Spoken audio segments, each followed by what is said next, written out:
na rudaí beaga. Is nach cainte é déin na rudaí beaga a chluistear go minic sa bhreatain bheag.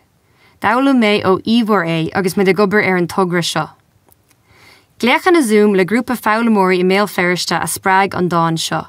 An cheist a bhí á plé a gcuin ná caitheann na chuireann an Ghaeilge scetamíní uirinn. Mar a bunan agus an béarla, le Ghaeilge a labhairt is gá doing deisean a cumarsáda a lurig nó a chrothú doing hain.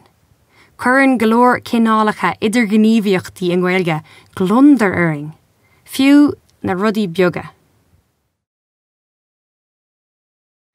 Brahan daoine áirithe scetamíní ag ordú ispíní sa chultarlinn, gach ile cheola á bhúmnú go cóir amach.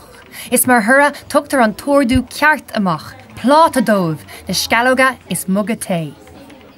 Tugann drithlíní ar gcuoine eile, nuair a chhlaachtar gan cheist leis an sealabhú teanga ar héithrig siad go daon ar a thun. So what? Átá Ghaeilge agat. Dar le ferristeach a bháin, buch rán a léihí fuamanna na teanga trá. Ach, chuir rangan na Ghaeilge an ruúig ar an bhua. Is inis, mohíonn si flusc ar aithint focail nua. Braham sé hain, airí crí ag an réib sa chuil le cabarocht strán séra alasúla I mo chluas, a chud córa lán díochis is lunar ina huala.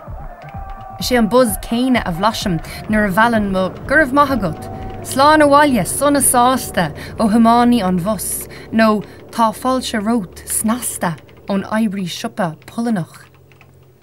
Sna momentí sin is deis mé a hapítar le sprí, is seolann a scetamíní siúd drithlíní tríam.